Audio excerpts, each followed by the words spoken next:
Perkenalkan, nama saya Tangguh Tambah, NPM 198200035, Prodi Seni Musik. Sini saya akan menjabarkan sedikit tentang saksofon. Saksofon adalah satu alat musik yang dimasukkan di dalam kategori aerophone, single reed wood instrument. Saat ini saksofon sangat luar digunakan dalam musik jazz dan memiliki berbagai macam jenis range yang berbeda-beda. Saksofon dikembangkan di tahun 1840-an oleh Adolf Sax, seorang berkebangsaan Belgia.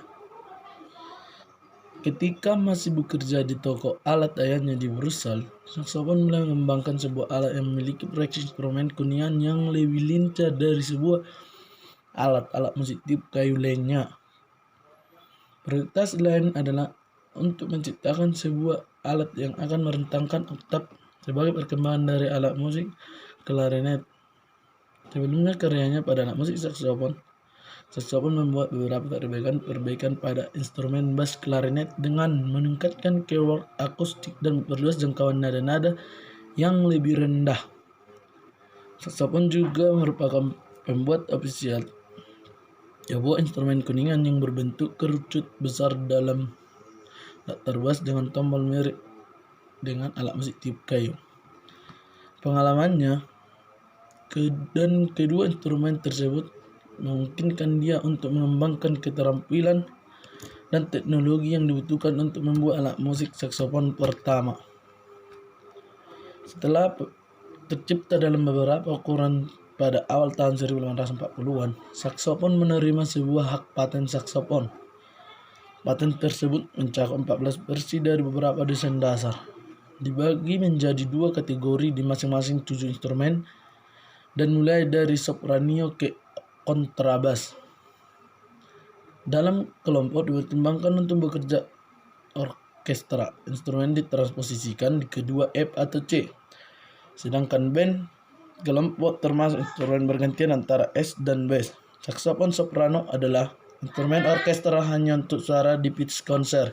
Semua instrumen diberi berbagai tertulis awal dari B di bawah staf treble ke F. 3 jalur buku di atasnya memberikan setiap saksofon sejumlah 2,5 oktav. Paten saksofon kadaluarsa pada tahun 1866.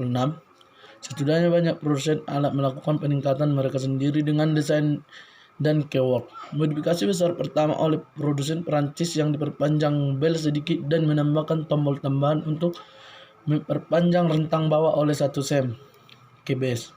Hal ini diduga bahwa saksofon sendiri mungkin telah mencoba modifikasi ini.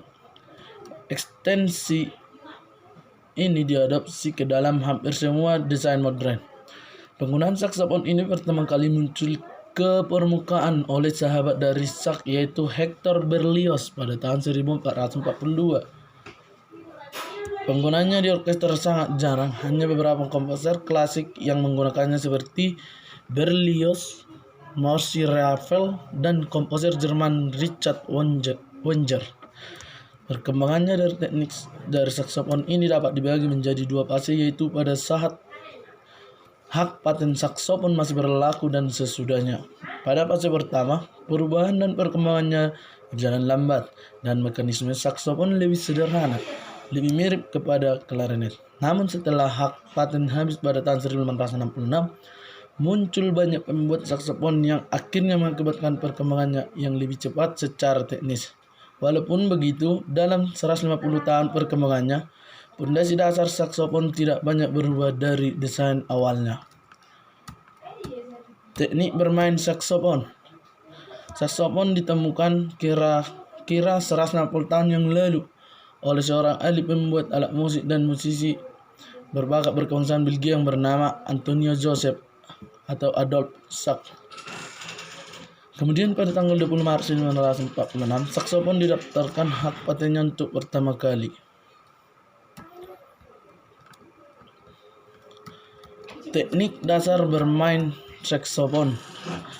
1. Ada teknik embouchure. Ketika embouchure berasal dari bahasa Prancis yang artinya mulut sungai.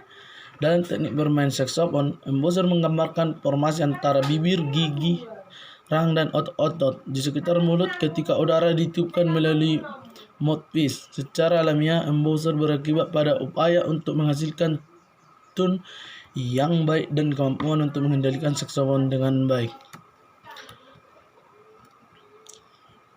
Yang kedua, teknik betong atau tonguing, teknik lidah.